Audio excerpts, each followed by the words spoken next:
Início, então, a nossa live de hoje, dia 13 de setembro, terça-feira. Nós temos a honra e a felicidade de contar hoje com a participação do nosso Anderson Moreda, o alemão gaúcho do TikTok. Mas não é, eu estava dizendo agora, né? Não se resume só a isso. A história é muito mais longa, complexa, interessante e curiosa. Então, para quem já está online, dica primordial: permaneçam até o final, porque os últimos assuntos são os mais picantes e curiosos da noite, que estão totalmente ligados com a nossa atualidade. É algo extremamente importante para os nossos dias de hoje, um assunto que deveria ser muito mais abordado, mas que infelizmente não é qualquer pessoa que consegue lidar com a naturalidade que o alemão consegue. Anderson, maravilhoso, exatamente, exatamente, né? Então, agora eu vou fazer assim. Tem que apresentar ele, né? Exato. Quer? Não, vai, pode ir. Posso ir? Claro. Então tá. Está conosco hoje Anderson Moreda, um rapaz jovem, começou a sua vida aí como eu, né? A gente começou lá batalhando, trabalhando no McDonald's e no Iguatemi para juntar dinheiro, para fazer o curso de teatro, para se especializar, para aprender a dançar. E a vida deu uma reviravolta e acabou em um mundo completamente diferente que não era esse. Nós vamos contar toda essa história. E, inclusive, se redescobriu como pessoa, né? Então, Verdade. por favor, venham com a gente para conhecer. A Renata começa hoje. Ai, tá ficando tão legal esse negócio que deve. Ah, né? A gente tá nervosa. Hoje, pelo menos, ela não chorou. Posso te chamar de alemão? Posso, né? Deve, por favor. Até eu falei para ela não deu muita bola, mas eu falei para ela, disse, olha, se tu chamar ele de Anderson depois da apresentação, ele vai ficar nervoso. Então, alemão, Andy. Alemão, então eu vou fazer a primeira pergunta. Conta pra gente como surgiu o amor pelo teatro, pela dança e como foi estar por aí nas capas de revista e televisão. Conta, nossa, eu sei disso. Então, tá. Então, primeiramente, quero dar boa noite oficialmente para vocês. Obrigado pelo convite. Quero dar uma boa noite para quem está aí também na live. Não estou conseguindo acompanhar o chat, tá, gente? Porque eu não enxergo. Então, qualquer coisa, as gurias me passam depois os recados. Tá? A Renata permaneceu com os óculos porque um dos três tem que enxergar o que está escrito. Para nos salvar, né, nisso. Então, assim, eu acho que eu nasci com uma veia artística. Acho que já veio de berço isso. Porque eu já, desde criança, uma das minhas brincadeiras era ficar imitando o que eu via na televisão. Então, comerciais, cenas de novela, eu imitava, eu dublava, eu refazia cenas, até que eu descobri que isso era uma profissão. E isso eu tinha por volta de 7, 8 anos de idade. E quando eu descobri que isso era uma profissão, eu coloquei na minha cabeça de que eu ia ser ator, e isso se tornou uma verdade absoluta para mim até o início da minha vida adulta. Então, não existia outra possibilidade de carreira para mim. Eu ia ser ator e ponto. Era aquilo que eu queria viver, era aquilo que eu nasci para fazer. Mas a vida nem sempre acontece como a gente planeja, né? Então, tem muita coisa, eu vou tentar resumir, tá? Porque uma coisa foi puxando a outra, então eu vou tentar resumir para vocês um pouquinho. Então, ali, quanto criança, nada aconteceu, né, nessa minha faixa etária. Quando eu tinha por volta de uns 12 para 13 anos, eu comecei a trabalhar com recreação infantil. A minha tia tinha uma casa de festas infantis e eu era recreacionista das festas. Então ali eu já comecei a brincar com os personagens, eu brincava com outras crianças, e isso foi algo muito positivo para a vida artística, porque eu tinha que improvisar, eu tinha que entreter outras crianças, e foi algo que eu fiz durante muitos anos, aos finais de semana, e me enriqueceu muito. Então, assim, me trouxe desinibição, me trouxe a questão assim, do improviso, de como chegar nas pessoas, né, a ter a cara de pau, de falar com o estranho, me ajudou muito. E foi por essa faixa etária também, em torno de uns 14 anos, que eu estava numa praia com a minha família, estava tendo um desfile da Garota Verão, que não existe mais, e eu estava na praia, e aí tinha a mãe de uma das candidatas, estava lá, ela ficou me olhando na praia, e ela me chamou, e ela disse que eu tinha um perfil para ser modelo fotográfico, e etc e tal, me deu o cartão da agência da filha dela, e aí começou um pouquinho aí da vida de modelo. Que aí eu fui com a minha mãe na agência, me agenciei, fiz book, e começaram a surgir alguns trabalhos, porque como eu sou muito baixinho, passarela nem pensar, né? Então, realmente era para modelo fotográfico. Então, eu fiz bastante fotos para catálogos, né? Então, esses catálogos que às vezes a gente pega na rua, na frente de loja, e o pessoal não dá bola. Então, eu fazia fotos para catálogos de lojas, etc. E aí, nessas Renato, quanto tem de altura? É, Já aproveitei, né? eu tô beirando ali uns 70, não chega, tá? Faz de conta que é uns 70, tá? Boa. E, então, aí foi através da agência de modelo, né, que eu pensei, bom, quem sabe pode ser uma porta aí, né, vai que tem algum olheiro, vai que surge algum convite para algum teste, alguma coisa, então vamos trabalhar com modelo. E aí era muito bacana, era muito legal. E realmente comecei a fazer testes para comerciais de televisão. Só que eu não passava em nenhum. Eu fazia teste, e não passava, e não passava. E comecei a ser chamado para fazer elenco de apoio, figuração nos comerciais. E aquilo foi me dando uma frustração. Eu disse, pô, por que que eu não passo nos testes? Até que um produtor me chamou e disse que eu não passava nos testes porque eu falava muito rápido e eu tinha uma dicção muito ruim. E então apareceu um curso para intérprete de comerciais, né? Então eu fui fazer esse curso, né, pensando em passar nos testes para comerciais de televisão. E aí foi nesse curso que um colega de curso, ele tinha uma companhia de teatro e me convidou aí a entrar para a companhia de teatro dele. Então foi com 15 anos, foi aí o meu primeiro trabalho de ator, e que não era em teatro, na realidade. Ele tinha um projeto que ele vendia peças para escolas. Então, sabe, vocês, quem tem filho, né, então a Anice tem filho, quem tem filho tem essas peças de colégio, vai lá um grupo de teatro, aí eles pedem lá, tem que pagar R$ 5, paga tanto. Era isso que nós fazíamos. Então, nós levávamos as peças até as escolas, né, e assim, comecei já no perrengue, porque eu sem saber de nada, então naquela época ninguém tinha carro, e levava cenário, figurino, tudo nas costas, e pegava ônibus, e pegava metrô, e ia para a escola ao longe, e chegava lá, na época era R$ 2 o ingresso por aluno, então a gente não sabia quanto é que ia dar de arrecadação, para no final dividir para todo mundo, né? Então, assim, mas foi incrível. Eu imaginei, eu com 15 anos eu achava aquilo o máximo, né? Então me perguntavam, o que que tu faz? Eu disse, eu sou ator, eu faço teatro, né? Então, assim, era o máximo aquilo para mim.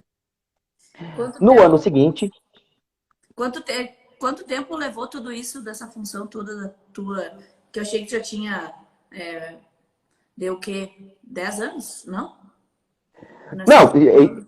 tipo assim, esse foi de onde tudo começou. Então, assim, eu vivi de teatro, eu fiz teatro durante 15 anos, né? Eu fiz uma Então conta. assim, minha o último trabalho em teatro faz 12 anos atrás. Então aí foi bastante tempo, entre uma companhia e outra. Então cheguei a participar por 2 vezes em companhias diferentes do nosso Porto Verão Alegre. Tenho a DRT de ator, então de muito trabalho lá consegui a DRT de ator, então eu tenho um registro profissional de ator, que nunca Ah, que usei, mas tenho, legal. né? E então, assim, teatro para mim, assim, algo que acho que tá na veia, ver esse amor, tudo, mas infelizmente não consegui viver dele, né? É muito difícil viver da arte, seja qual for, seja música, dança, é muito difícil viver de arte, né? E eu não consegui, né? Então, depois até teve uma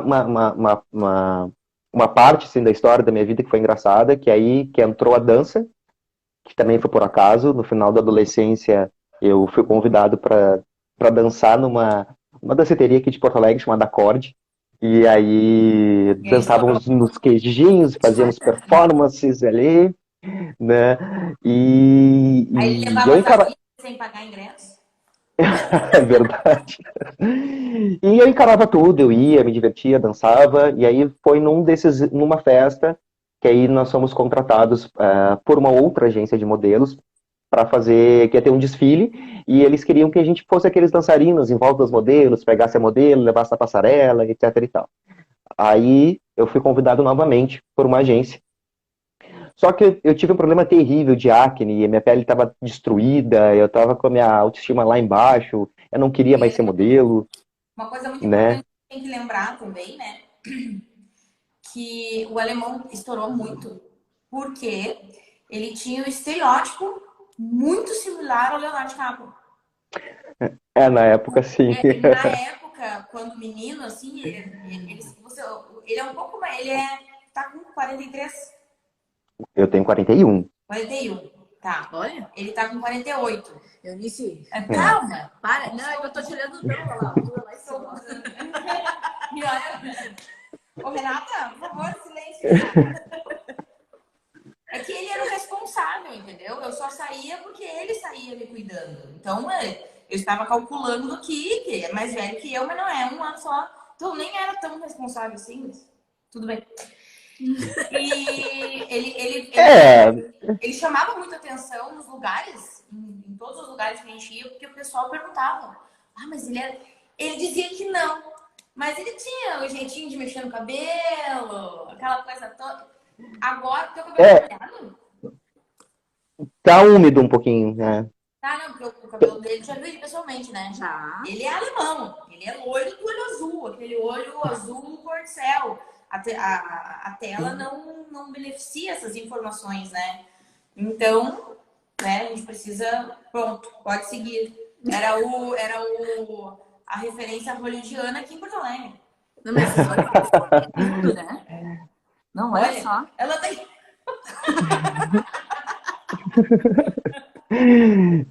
E, enfim, assim, eu tentei e fui tendo empregos paralelos, né? Então, empregos que me rendesse alguma remuneração, que eu tipo, pudesse pagar as minhas contas nesse meio, né? Então, assim, porque o teatro eu não ganhei dinheiro, né? Então, assim, o que eu ganhei foi muito pouco, então, assim, eu não tinha como me manter vivendo do teatro. E como sempre fomos somente eu e minha mãe, e nós passamos por muitos perrengues na vida, então, assim, minha mãe é uma baita guerreira que, tipo, foi minha mãe, meu pai, meu tio, meu avô, tudo, né? Então, assim, quando eu já estava numa idade que eu podia aliviá-la um pouquinho financeiramente, então eu fazia de tudo para que eu pudesse fazer isso. Então, eu ajudava em casa, e aí, vivendo do teatro não tinha como, né? Era impossível. E aí eu fui. Mas a verdade é que tu começou a trabalhar muito jovem, né? Então, Sim, sim, sim. Né? Então, assim, eu acabei tendo assim o teatro como uma segunda opção, sonhando que um dia fosse acontecer algum milagre, alguma coisa, que fosse entrar um dinheiro, que eu fosse embora para o Rio e para São Paulo, ou que algum olheiro ia me descobrir, ou que alguém ia me ver num espetáculo e fosse me convidar para alguma coisa, e tendo empregos, né? Então, assim, na verdade, assim, eu vivi durante um bom período da minha vida que eu trabalhava CLT para poder pagar as minhas contas, mas assim, a minha interpretação real era naquele emprego da CLT. Aquilo para mim era o personagem. Porque eu dizia, aquilo não era eu. Eu estava ali porque eu precisava do dinheiro. Eu era o cara do teatro. E eu ficava sonhando na minha cabeça que alguma coisa ia acontecer e que eu ia poder viver disso. Só que a nossa realidade, assim, as pessoas não têm o hábito de ir ao teatro. A grande maioria das pessoas não tem o costume de ir ao teatro. É uma coisa muito cultural isso, as pessoas não vão ao teatro. uma E curiosidade, eu não sei se tu vai te lembrar disso, mas é uma coisa muito engraçada e é legal da gente lembrar que o nosso supervisor do McDonald's, quando tu pediu demissão porque tu não aguentava mais, porque os descontos, né, eram incríveis, então a gente praticamente não recebia salário, né? E ele precisava para ajudar a mãe, para poder investir no teatro, para poder fazer os cursos, para pagar as contas, enfim. Ele precisava de mais dinheiro. O cara não queria que ele saísse porque ele era o que melhor interpretava o Ronald McDonald. Ele atendia as pessoas cantando, rindo. E o cara surtou quando ele falou que ele ia sair, porque o dinheiro não dava mais, né? Então isso sim, é também foi impossível. memorável, porque para te ver que tu tinha boa vontade, independente do que tu estavas fazendo, tu estava fazendo com boa vontade, porque tu tinha um objetivo maior, né? Sim, então assim, o McDonald's foi o meu primeiro emprego registrado, né? Então, o meu PIS foi feito pelo McDonald's, né? Então, e não tem como, assim, não lembrar, não esquecer. E eu tenho orgulho disso. Não foi bacana, não era o que eu queria, sabe? Chegou um momento em que eu enchi o saco, mas assim, tem coisas que eu aprendi lá no McDonald's que eu trago para minha vida hoje, né? Mas, E mas olha, dali, irmão, eu acho que a maior referência de todas é tu chegar, nós, né? Todos nós. E isso eu digo com orgulho, que faz parte do meu ciclo de amigos, de pessoas que nós temos prazer em conhecer. De tu te lembrar desse momento que foi um momento difícil e saber que quando tu te encontra com a pessoa que trabalhou contigo, são boas referências, são boas sim, lembranças, né? Isso eu acho que transparece um pouco da essência de quem é o alemão, um cara responsável, um cara educado, dedicado naquilo que fazia e que, consequentemente, chegou num momento em que ele precisou se focar em alguma coisa, até porque tu estava entrando num momento em que tu entrava no período faculdade, curso superior, e alguma coisa ia ter que ser decidido disso aí, né? Bora. Eu tô dando a deixa, Segura aí o eu tô balanço dando a aí, deixa, segura o balanço, né? Anderson, vou te olhar aqui, ó. Em que momento... Ó, tô te olhando. Tô te olhando. hum, Ela viu muitos nossos vídeos junto, ela quer imitar, né? Em que os nossos momento... duetos, Hã? os nossos duetos, vamos lá. Peraí que eu vou olhar vocês. Isso aí. Em que momento tu resolveu trocar a fama, né? Por algo mais reservado, no caso da tua profissão que tu te encontra hoje? Então, fama eu nunca tive, né? Então, acho que se eu Sim, tivesse mas tido a fama, naquela época, né? Que era a tua profissão, falou, né? Ator. Então, as coisas começaram assim a degringolar para mim quando eu fiz o meu primeiro vestibular para artes cênicas. E assim, na parte de artes cênicas só tem na nossa URGS aqui, né? Não tem outra universidade. Então, e no caso de artes, tu tem uma prova de habilitação específica antes. Então, antes de tu prestar o vestibular, tu tem que mostrar se realmente tu tem dom para aquilo que tu tá fazendo. Então, se for música, tu vai fazer um teste com o teu instrumento de música. Se for teatro, eu tive que fazer 2 monólogos por uma banca te julgando, né? E eu passei na prova específica, na habilitação específica. Só que o imbecil aqui, a pessoa tinha uma cabeça de vento e a pessoa não se preparou para o vestibular nível Universidade Federal. Então, assim, eu fiquei tão empolgado que eu tinha passado na habilitação específica que eu não me preparei o suficiente. E eu não passei no vestibular. E quando eu não passei no vestibular, aquilo para mim caiu o mundo, porque eu pensei, o que eu vou fazer? Não existia outra opção para mim. Eu ia ser ator e ponto. Não tinha. Eu pensei, e agora? E aí eu fui fazer publicidade e propaganda. Aí passei em publicidade e propaganda, porque me disseram que eu era um cara comunicativo, então que eu tinha que ir para comunicação. Fui fazer publicidade e propaganda. Fiz um semestre e pouco e desisti, porque eu não me vi trabalhando na área. E aí eu comecei a ir pro mercado. Eu disse, agora eu vou ter que me descobrir qual é o meu talento profissional, que não seja artístico somente, né? E aí eu passei por McDonald's, eu fui trabalhar em lojas de roupa, de shopping, eu fui trabalhar com vendas, eu vendi até purificador de água, gente. Então, assim, eu fiz de tudo um pouco. Eu fui telemarketing provedor de internet, fui telemarketing em back office, telemarketing em cobrança. Então, fui indo, só que não me encontrava em nada. Não era aquilo. Aí até que eu tive uma oportunidade na área administrativa, e aí eu comecei a me achar. Eu disse, opa, isso faz mais sentido para mim, isso eu tô gostando. E aí dentro da área administrativa eu passei por setores de cobrança, passei por setor de compras, aí até que eu pedi uma oportunidade no RH, porque eu queria saber o que era aquilo, e aí eu me achei. Quando eu cheguei no RH e comecei a aprender o RH, e aí eu me descobri que, sim, bom, se eu não sou ator, eu sou um recurso humano. Então é isso que eu quero para minha vida. Mas quando é que tu decidiu fazer administração? Tu já fez administração focado no RH? Não, não. Fiz administração Era o mais amplo que tu podia fazer. pensando assim, eu preciso fazer alguma coisa para entrar no mercado de trabalho. Senão o mercado vai me engolir, porque eu já estava ficando velho no mercado de trabalho. E o nosso mercado de trabalho ele é exigente e tem um preconceito com a questão de faixa etária. Então, eu disse, eu estou ficando velho, Daqui a pouco aí tem gurizada de 20 e poucos anos se formando, pegando meu lugar, né? E eu preciso pensar em alguma coisa, eu preciso viver, né? Então, né, eu preciso pensar que daqui a uns anos vem o INSS, tem que me aposentar, então, né, do que eu vou viver? Do que eu vou fazer? Eu vou me especializar em quê? No que eu sou bom, né? Então, administração eu fiz, achei até assim, tá, tipo, pá, legal, ok, né, bacana, sabe? Não era uma coisa assim que me dava, com perdão da palavra, me dava tesão, né? Tesão me deu o RH. Então, assim, sabe, é o que me dá vontade, o que eu gosto de fazer, mesmo com dificuldade, mesmo com os problemas que acontecem, lidar com pessoas não é fácil, lidar com os teus colegas, com o teu cliente interno, muitas vezes não é fácil, tem dias que dá vontade de sair correndo, mas mesmo tu querendo sair correndo num dia e tu tendo aquela vontade de voltar no dia seguinte, é porque tu gosta muito daquilo. Exato. Então, assim, e quando eu falo da área de RH, eu falo com o olho brilhando, porque realmente é o que eu sou apaixonado em fazer. Então, hoje eu não me vejo fazendo uma outra coisa que não seja voltado à área de RH. Então, seja no departamento pessoal, seja cuidando de benefícios, eu tenho que interagir com as pessoas. Sobre demitir os colegas. Palhaço. Mas né? A gente tem que fazer perguntas difíceis. E ela queria fazer uma pergunta difícil, ela estava assim se perguntava ou não.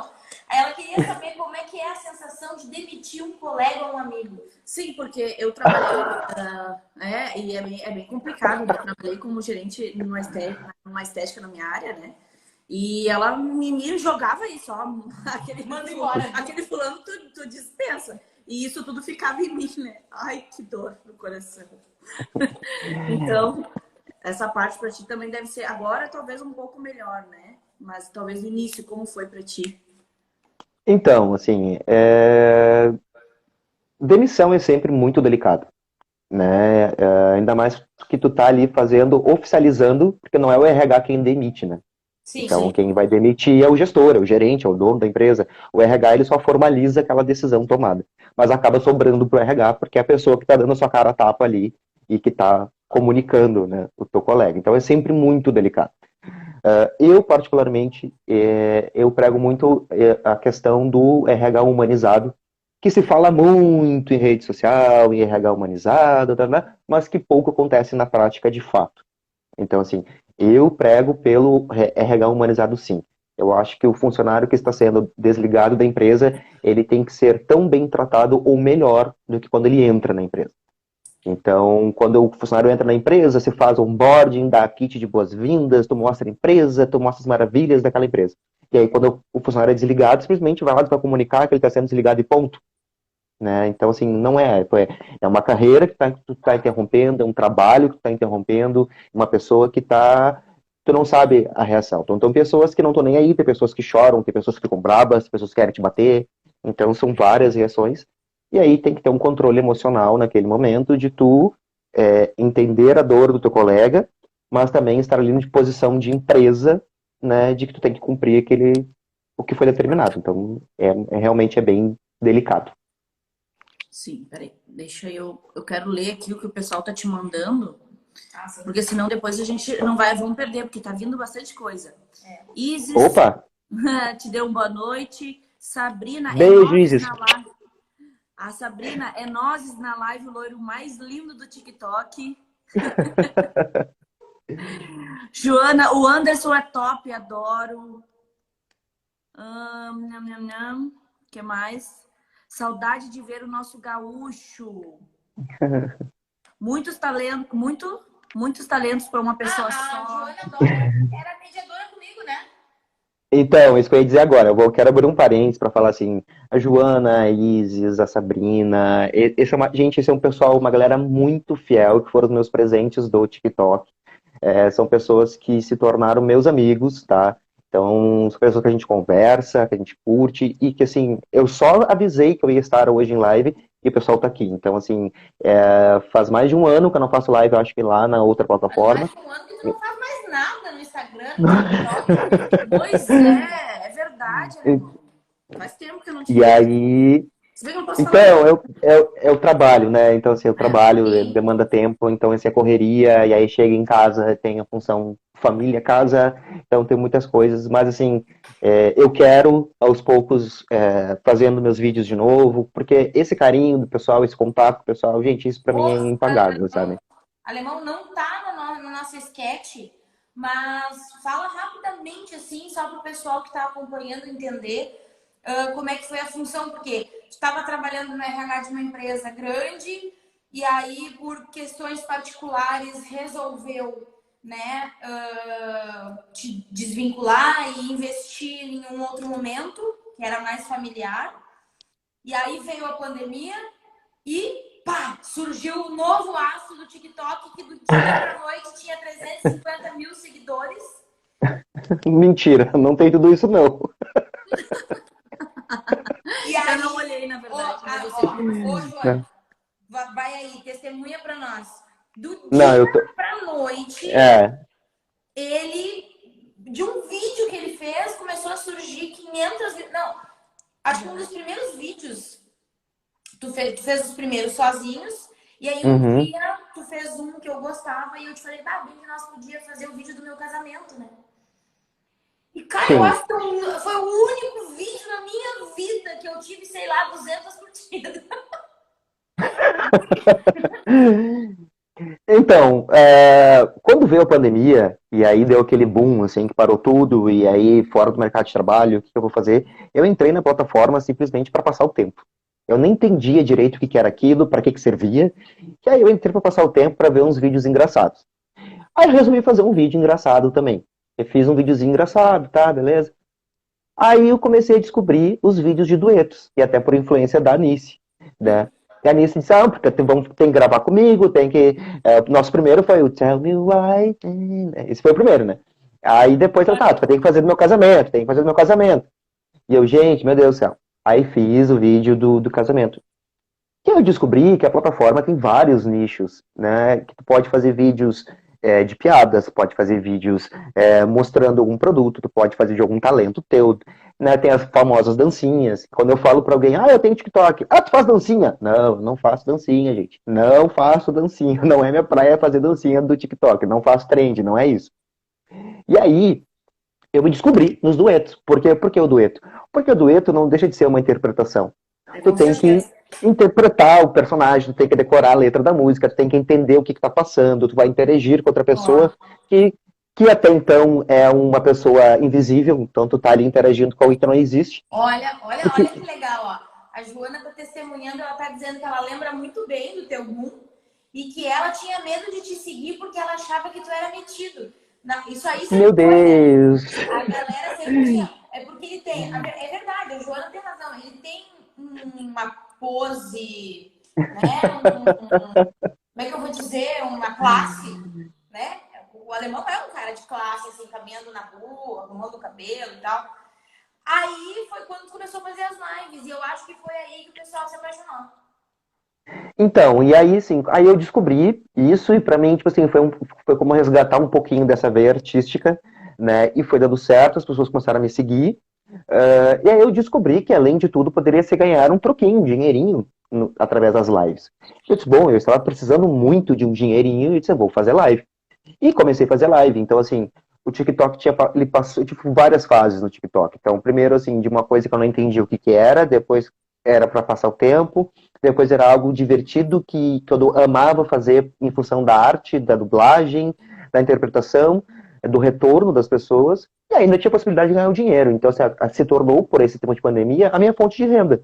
Então, não era uma coisa assim grandiosa, assim, né, de pagar um aluguel, mas assim, assim, e isso eu agradeço a essas pessoas que estão aqui hoje no chat muito também, que foram minhas moderadoras, e as pessoas que investiam do seu próprio dinheiro para lá investir e pagar e me dar presentinho e tal, me ajudaram muito. Então, assim, foi sensacional. Depois teve um período punk lá, de pessoas ruins lá dentro da plataforma, aí eu fugi, né, voltei, então, assim... Tem um comentário aqui, irmão, para aí. E a Isis diz, vocês precisam ver ele fazendo beicinho. O quê? Isis, é isso aí, foi que, ó. É isso mesmo, é isso aí. Ó, Pera, opa. Quem falou beicinho? Não. Ah, o beicinho de quê? Aham.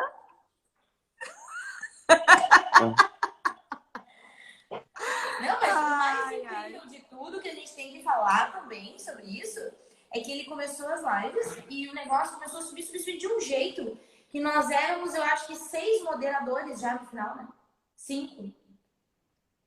Não, teve bastante gente que entrou como O cara do moderador. RH nasceu, inclusive, pra ser chefe do TikTok, cara. Ó, o Rick disse também que conheceu ele no TikTok. A Claudete, cheiro do meu. Saudades do meu Ô, TikTokinho. Clau, beijo! Exal A Joana botou, ó, Barbosa. um cara Esaú! ia passando no FAI. No quê?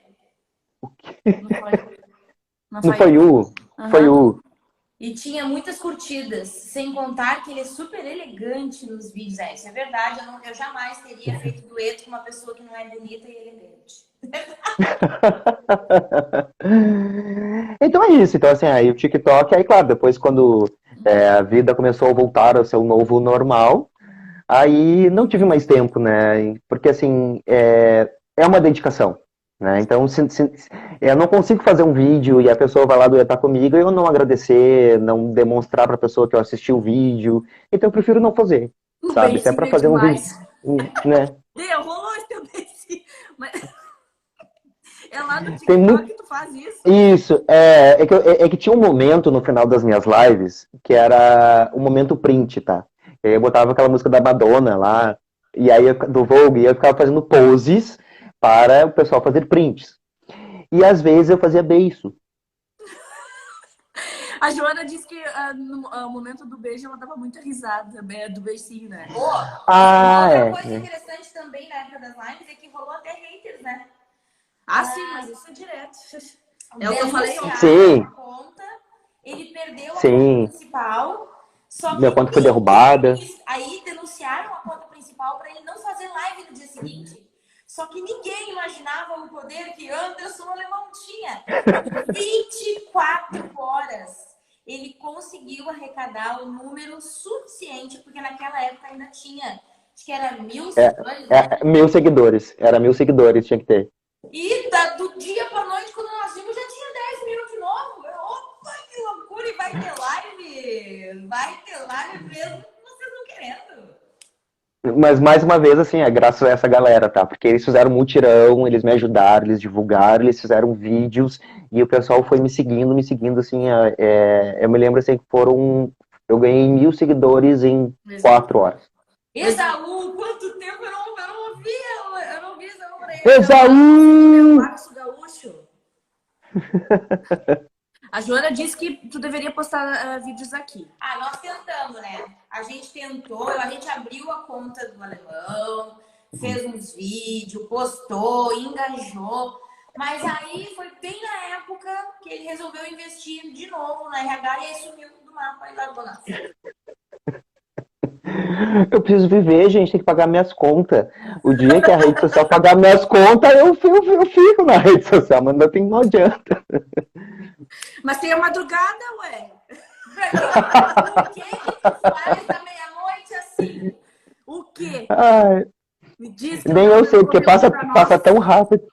Era. Mas é verdade, passa muito rápido. E querendo ou não, essas dancinhas, esses duetos tomam tempo, né? Eu Gente, também. olha só. Toma. Na segunda pergunta, tem mais 3. E falta 20 minutos para encerrar a live. Então vamos correr, vamos embora. Então, vamos lá. Vai. Terceira, eu vou passar. Ai, ela ficou nervosa agora. Não, mas eu já falei bastante agora. Não, ela tá preocupada. Ela quer saber o que ela vai falar. Ela passou o dia inteiro hoje. Olha, viu como ficou nervosa? Para. Pesquisando. Mas não é verdade? Brigando comigo, pesquisando, lendo e tal, porque vem a terceira. 20 minutos mesmo? Exato. Exato. Falar e fazer pergunta. Tá. Aí eu me lembro que já no TikTok tinha uma preocupação tua muito grande, porque existe uma parte da tua vida que sempre foi muito reservada. Na época em que nós éramos jovens, o Alemão era o famoso pegador da Anitta Garibaldi. Não é verdade? Né? Sim. Verdade. Sim. Tanto que quando o Fabiano te conheceu lá 20 anos atrás, eu tinha um pouco de receio, porque, né, a fama precedia a pessoa. E, pô, o cara tava todo dia comigo, daí, né, como é que é a questão? Só que, com o tempo, acabou que tu descobriu, revelou uma parte tua que, obviamente, são aqueles detalhes que a gente vai se conhecendo na evolução do nosso próprio ser, né? E eu me lembro que na época do TikTok era uma preocupação tua porque tu não sabia se era adequado ou não expor isso em função da segunda pessoa, que é o Léo, que estaria envolvido em toda essa situação, em como isso seria tratado. Então, né? Conte para nós como foi o momento em que tu descobriu isso. Foi quando tu conheceu o Léo? Não foi? Como isso evoluiu? Como foi trazer para tua vida cotidiana uma coisa que já fazia parte de ti, mas que tu mesmo não sabia disso, né? E levando em consideração o nosso mundo, as barreiras que a gente enfrenta, os limites, as dificuldades que são impostas, né? Como foi trazer para todo mundo eu sou gay? Tá. Eu vou botar meu óculos agora, então, para falar assunto sério. Agora é sério o assunto. Agora é sério. Então, na verdade, sim, eu costumo brincar de que eu nunca saí do armário porque eu nunca me senti dentro dele. As coisas para mim, elas sempre fluíram, né? Então, assim, a minha sexualidade, ela fluiu. Então, até o final da minha adolescência, eu era um cara hétero. E um cara hétero de verdade, não era um cara hétero de fachada, não era um cara hétero querendo mostrar alguma coisa pra alguém. Não, eu era um cara hétero porque eu gostava de meninas. Eu sentia atração por meninas, então eu tinha desejo por meninas. E achava que eu ia casar com uma mulher, que eu ia ter filhos biológicos, aquela coisa toda. Era o meu pensamento, era o que eu sentia verdadeiramente. Foi ali no final da minha adolescência, começo da vida adulta, que eu comecei a perceber que eu também tinha interesse por meninos. É claro que, primeiramente, na minha cabeça, né, isso não foi uma coisa assim, tipo, tá, ok. Não, então primeiro veio a negação, não, eu tô louco, né, tipo assim, pô, eu tenho um monte de mulher no meu pé, eu gosto de mulher, eu vou pra festa, pego um monte de mulher, como assim eu tô com atração por homem? Não. Só que é uma coisa, esse tipo de coisa a gente não tem controle, a gente não domina, né? A gente não tem um botãozinho de liga e desliga. Então, assim, quando eu comecei a perceber de que realmente isso estava vindo de maneira forte, que havia esse interesse, e eu comecei a ter a curiosidade, eu me permitia viver isso. E aí eu tive aí uma fase da minha vida totalmente bissexual, que ninguém sabia, né? Os amigos não sabiam, a família não sabia, só eu sabia. E para mim aquilo era o máximo, era um segredo meu, era uma coisa minha, era o meu mundo, sabe? Então, eu continuava sentindo desejo por meninas, mas também tinha atração por meninos. Então, a minha preferência durante um bom tempo foi por mulheres, mas se aparecesse um cara que me interessasse, ok, eu ficaria. Com o passar do tempo, com o passar assim dos anos, isso foi se modificando. Então chegou um determinado período da minha vida em que eu comecei a ter mais interesse por meninos e menos por meninas. Que a minha primeira opção era ficar com homens e não com mulheres. Até que foi se passando o tempo, e eu perdi totalmente o desejo sexual e o interesse por mulheres. E aí, quando eu comecei a me imaginar e pensar em ter futuro, família, imaginar ao lado de alguém, sempre me vinha uma imagem masculina. Então era aquilo que me completava, era aquilo que me preenchia, né? Então foi natural. E aí foi quando isso aconteceu, eu já estava lá com meus 24, 25 anos, tá, gente? Então teve todo esse período aí de conhecimento, descoberta para eu, porque eu sempre fui muito fiel a mim mesmo, sabe? O que eu sinto, é o que eu senti. Então, quero deixar claro, elas não estão aqui na live, mas assim, se alguma das meninas que eu fiquei estivesse na live, eu diria, fiquem tranquilas, foi de verdade, tá? Eu estava com vontade, o que aconteceu foi de verdade, né? Então, assim, nunca foi naqueles momentos tu não tem como interpretar, né? O corpo responde, tu não tem como interpretar. Então, e tudo foi fluindo. Então, quando eu me descobri quanto gay, que aquele sentimento ele era muito mais forte por uma pessoa do mesmo sexo, foi ali que eu dei assim então agora é hora de eu conversar com a minha mãe. Eu não digo nem me assumir, tipo assim, eu fui conversar com a minha mãe e eu fui dizer, olha mãe, é o seguinte, eu sou gay. É isso, não tem, né? Então, então é claro que sim, não é fácil falar isso para os teus amigos, as pessoas que conviviam comigo não entenderam, como assim? Né? E todas aquelas gurias que tu ficava, aconteceu, foi bom, legal, passou, foi em outro momento. Né? E então, assim, sempre para mim as coisas foram muito naturais, mas eu sempre me preservei, porque as pessoas vivem muito um mundo de hipocrisia no que se diz respeito a preconceito. Então, assim, estamos numa fase em que as pessoas se dizem que não tem preconceito com nada, mas são um bando de preconceituosos. Um grande exemplo disso é, tipo assim, tem pessoas que, por exemplo, dizem, acham a minha relação fantástica, adoram eu e o Léo, e não sei o quê. Mas se o filho se assumir gay, aí o buraco é mais embaixo. Aí não pode, porque é dentro da sua casa. Né? Então, assim, no terreno do outro pode, no vizinho pode. Ah, é lindo, maravilhoso, adoro vocês, apoio, uhul, viva os gays. Mas quando dentro da sua casa, né? É Acho quando que é são a pimenta diferentes. no seu olho. Aí é diferente, né? Sabe que o Fabiano, ele briga muito comigo, porque eu sou pontual nisso. Para mim, não importa se vai ser com homem ou com mulher. A única coisa que me preocupa não é o que os meus filhos vão seguir no caminho deles. O que me preocupa é a intervenção dos outros. Sim, é que assim, as pessoas são maldosas, né? Então, Então, assim, não adianta. As pessoas são maldosas. Então, ou questão de se preservar, né? Então, assim, eu e o Léo, nós temos isso muito parecido. Eu já tinha isso comigo, antes de conhecer o Léo. O Léo também, assim. Então, a gente se preserva muito por questão de... Primeiro, porque ninguém tem nada a ver com a nossa vida. Ninguém paga nossas contas, ninguém tem nada que está se metendo na nossa vida. Segundo, sou apaixonada. tem a questão da violência, né? Sim, Então, isso é o que assim, me preocupa. tem a questão da violência. Então, assim, o Brasil é o país que mais mata homossexuais, então, assim, no mundo. Então, é um horror isso. Então, e tem a questão também, assim, tem a questão da tua profissão, de empresas com pensamentos, né, por mais que tem muitas empresas levantando bandeira, diversidade, ainda tem muitas empresas que te olham com uma cara meio estranha se tu já chegasse assumindo quanto gay. Acho que tu é menos profissional por isso, né, te dão menos oportunidades por causa disso. Então também não é legal.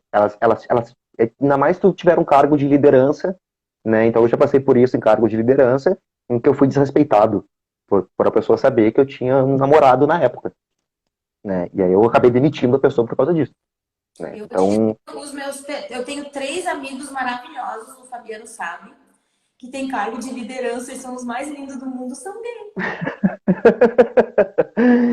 então assim,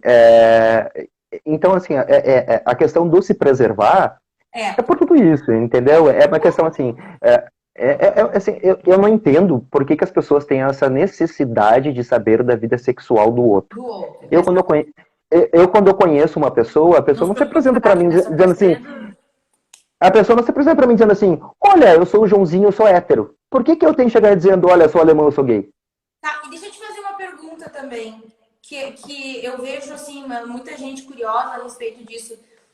Essa parte de decidir efetivamente que era com um homem que tu queria montar tua família e tudo mais, não foi por causa do Léo? Não foi uma questão mais amor de... Porque assim, eu acho, minha opinião, né? Óbvio. O amor, ele te traz, ele te abre muitas portas e faz com que a gente conheça com mais intimidade, detalhes, se esforce mais pelas pessoas. Então, o casamento em si, independente se ele é entre homem e mulher ou não, se não há essa conexão, eu acho que não flui, não rola.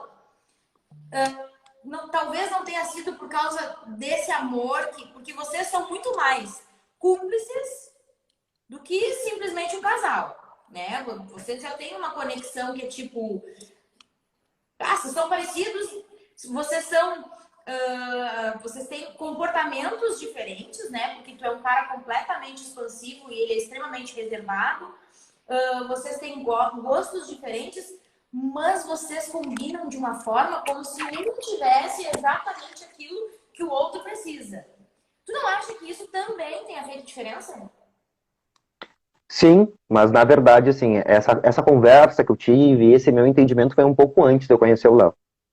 Então eu acho que o Léo ele surgiu na minha vida num momento para fortalecer isso, né? Então foi por causa do Léo e por incentivo do Léo e por eu ter começado a minha relação com o Léo que eu decidi morar sozinho, por exemplo.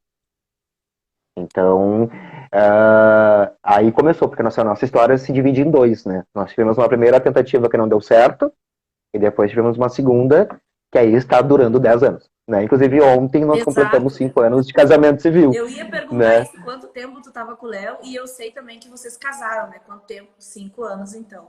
Sim, então assim, nós nos conhecemos há 11 anos. Então, quando nós nos conhecemos, nós começamos a namorar de imediato.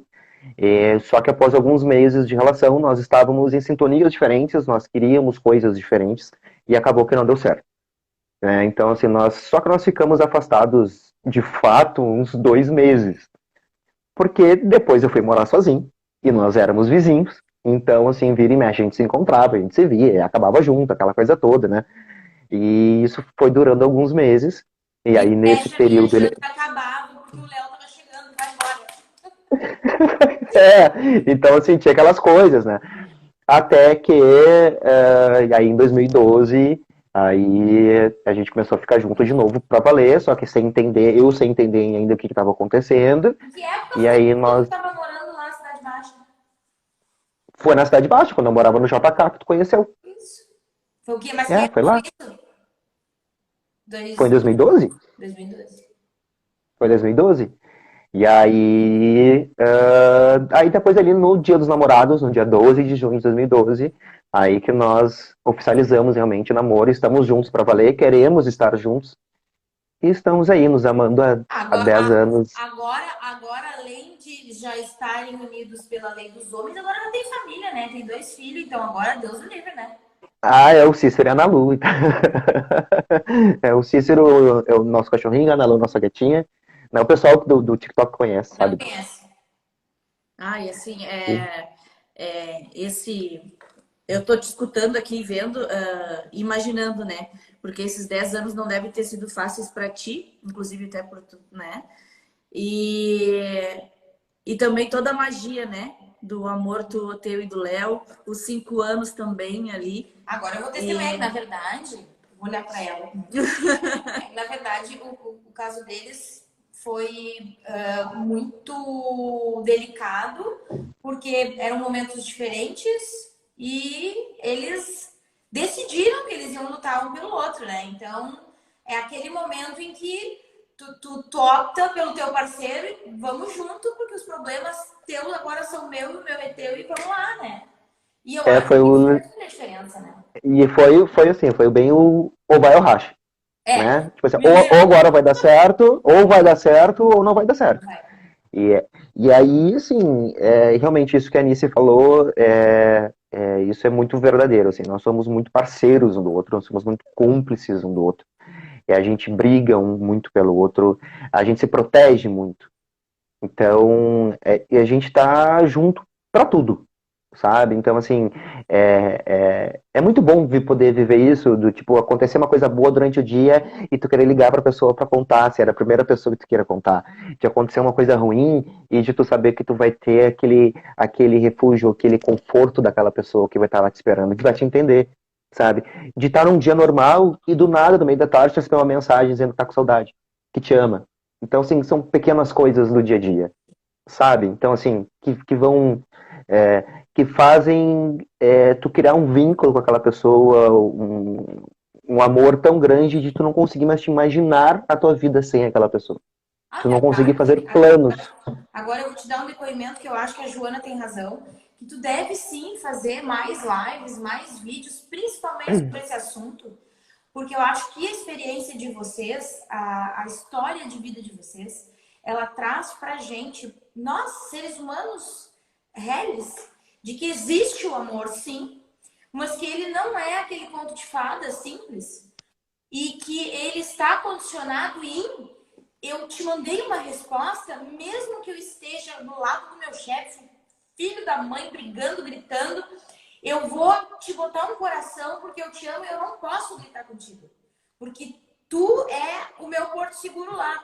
E eu vejo muito claramente que vocês têm os momentos, como todo casal tem, de problemas, né, da comida, do que vai fazer, que um quer sair pra balada com a Nice, que é o Léo, e o outro quer ficar em casa vendo televisão, né, que é o alemão. O alemão, depois de muita festa, se transformou num rapaz caseiro que adora Netflix. Recatado.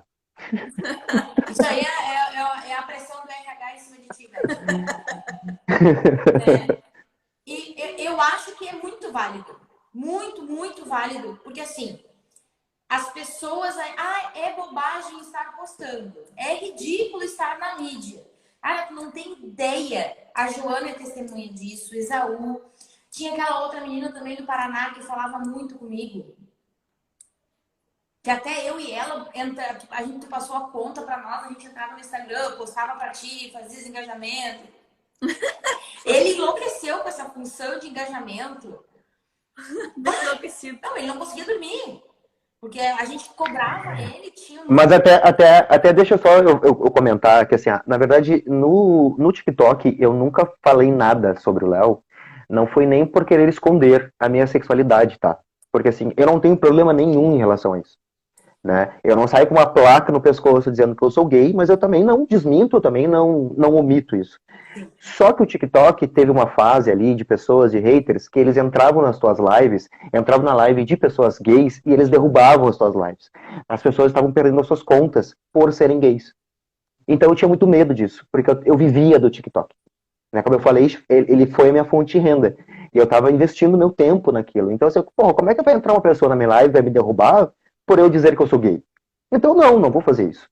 E outra, assim, eu não conhecia esse mundo. As pessoas são muito maldosas, né? Então, também por uma preservação ao Léo. E ele me pediu. Ele disse assim, quer fazer teus vídeos? Beleza, faz teus vídeos, faz tuas lives. Mas assim, não expõe a nossa relação. Ok. Fechado? Então, se eu me comprometi isso com ele, e eu também tinha esse medo, por que eu vou abrir uma live e as pessoas me perguntavam assim, é tua esposa? Eu vou dizer, não é esposa, é esposo. Né? Pra que eu vou me submeter, de repente, eu correr algum risco de perder uma conta, ou do Léo ficar chateado com isso? Não vou. Só que depois que isso passou, sabe? E assim, eu tinha tirado todas as nossas fotos do Instagram. Quando eu deixei meu Instagram público, eu tinha tirado todas as nossas fotos do Instagram. Uma das coisas que eu mais me arrependo até hoje. Então, assim, toda a nossa história que tinha no Instagram, eu deletei por preocupação de as pessoas me fazerem mal ou fazerem mal a ele. Então, chegou um ponto que eu enchi o saco. E eu falei, foda-se. Então, assim, vou publicar as minhas fotos, esse sou eu, essa é a minha vida, esse é meu parceiro. Vocês querem gostar de mim? Goste de mim assim. Eu continuo sendo o mesmo cara. Só que é dessa forma. Então, não foi por medo, não, foi por medo de perder minha conta. Né? Foi por medo de acontecer essas coisas, assim, que eu nunca divulguei isso. Só que chega um ponto que enche o saco, né? Eu tô com 41 anos, já passei dessa fase, tô casado há 10, então assim, eu não preciso me esconder. Eu não preciso esconder a pessoa que eu amo. Eu não preciso, até porque eu tenho muito orgulho da pessoa que eu amo. Então, assim, eu quero mais mostrar, sabe, tipo, a pessoa que eu amo, porque eu sou feliz com ele. Então, essas coisas foram acontecendo, assim, então isso também me deixou muito temeroso em gravar vídeos e fazer coisas, porque as pessoas achavam que eu estava me escondendo. E aí foi engraçado que quando eu comecei a publicar fotos minha e do Léo no Instagram, deram comentários assim, eu já sabia, eu desconfiava. Eu falei, mas por que nunca me perguntou? Se tu sabia, se tu desconfiava, por que tu nunca puxou o assunto comigo? Eu ia te responder. né? Então as pessoas jogavam muito no verde, as pessoas faziam muitas piadinhas, porque eu não falava a minha esposa, a minha mulher. Então é uma coisa assim, porque as pessoas não são idiotas, né? Então as pessoas sabiam que tinha alguma coisa no ar ali, né? Só que também nunca ninguém veio e me perguntou. Ó, Então não me perguntou. Não me... 26 segundos restantes para a live. Vai acabar? Vai acabar. Claudete, este é meu garoto, amo. O Anderson Alemão, nosso lindo, maravilhoso, deixou já conosco um material sobre 2 ONGs para animais. Isso. No fim, a gente estendeu um pouquinho mais. Oh,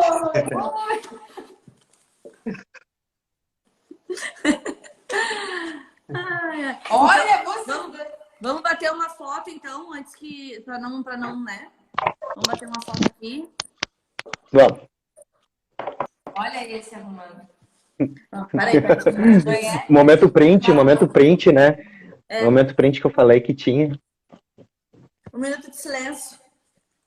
Pronto. Deu. Ah, nós 3 já nascemos bonitos. Olha.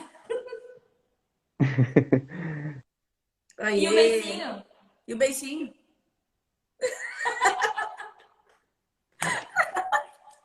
Eu acho que esse vai ser a capa. Passou muito rápido, gente. É muita coisa. Nossa A Senhora. gente entrou aqui para te agradecer, tá? Imagina. Live maravilhosa. Muito obrigada por ter cedido um tempinho teu. Um beijão também no Léo, né? Nessa pessoa que te faz muito feliz, que te completa. É uma pessoa incrível, né? Sim, conheci pessoalmente. Uma pessoa maravilhosa. E é isso. Se tu quiser também, deixa que tem algum recado para deixar aí pro povo. Tem, vai. Pega firme e vai. Então, agradeço novamente pelo convite. Ficaria, acho que mais 1 hora aqui falando sobre várias coisas. Estava assim, passou muito rápido e acho que são coisas bem importantes, assim, foi bem bacana. Agradeço as pessoas que participaram aqui da live. Estava com saudade dessa função, né, de ver o pessoal interagindo. Isso é muito bacana. E também, né, já quero divulgar que as gurias, além desse trabalho incrível aí, de toda essa preparação de trazer pessoas para entrevistar com assuntos, então sempre em prol de algo para ajudar algo, alguém ou alguma coisa, né, fazer o bem. Então, elas me pediram a indicação de alguma instituição de caridade, alguma coisa que a gente pudesse auxiliar. E eu sugeri 2 instituições aqui, 2 ONGs aqui de Porto Alegre, que cuidam de animais de rua, né? Então, quem estava comigo no Faro sabe da minha paixão pelos animais, pelos pets. Então, nós temos 2 instituições, depois a gente vai passar o nome direitinho para quem quiser, tal. Uma é Bichos de Rua e a outra é Anjos de Patas. Então, são instituições sérias que realmente fazem o resgate animal, que cuidam, que dão os primeiros medicamentos e que colocam esses animaizinhos para adoção responsável. Então, eles estão sempre precisando de ajuda, né? Então, seja de ração, seja de medicamento, ou qualquer quantia. Às vezes, R$1 faz uma diferença aí para ajudar. Então, quem puder aí já, né, além de participar da live, nos ajudar, poder ajudar os nossos bichinhos, eu fico muito feliz. Ficamos, eu também sou apaixonada. Essa aqui é pior que tu. Eu sou... O Anderson é apaixonado pelos animais de forma nacional. Eu não ela posso é pinto, Quem é esse? passarinho, papagaio. Ela só não pode ter aranha dentro de casa. O resto... Ai, para. Ó, Quem é esse? Quem é esse Anderson? Não conheço. Eu não sei se vocês conhecem, tá? Eu não sei se existe também, mas eu sou um transnome, tá? Assim, eu não me identifico com esse nome. Na verdade, para mim, Anderson é só quando eu estou trabalhando e mesmo assim, quando passar do tempo, eu consigo acostumar as pessoas a me chamarem de Andy, que aí é mais aceitável. Então, assim, eu acho o Anderson um nome bonito, acho legal para os outros. Eu não me vejo como esse nome não combina comigo, né? Então, assim, eu sou alemão, eu sou alemão aí da galera, sou o Andy no trabalho, mas não me chama de Anderson, pelo amor de Deus, tu tá braba comigo? Pô, tu acha tão querida. 20 anos eu escuto isso. Quando eu olho pra ele e falo, Anderson, o que foi, mãe? Quando a mãe tá brava, né? É, que foi, mãe? É isso aí. Muito obrigada por Então todo tá. mundo que participou. Muito obrigada pela galera lá do TikTok que veio pra cá, que segue ele. Muito obrigado pelo meu irmão, que é uma pessoa que eu amo demais, que fez parte de toda a minha vida, fundamentalmente, de alguns momentos específicos, assim, que são inesquecíveis, né? Que a gente tem lá fotos, declarações. Ele cuidava de mim. Então não teria como, sabendo de toda essa história que é fundamental para nós hoje como seres humanos, não convidar essa pessoa para estar conosco aqui testemunhando isso. E deixar aí para quem curtiu essa primeira live, para vocês já saberem que vai ter uma segunda sobre um assunto um pouquinho mais polêmico, que é bem específico, Uou, bem específico. E uou, aí ele vai comandar a medo. live. Ele vai comandar a live, porque aí ele que é o artista, né, cara? É aí contigo. A próxima vai ser contigo, vai ficar nas tuas mãos. Vamos fazer dancinha. Beijo, mãe. Oh, beijo. Um beijo. Beijo. Obrigado, Fica com querido. Deus. Obrigado. Boa noite para todo mundo e Beijos.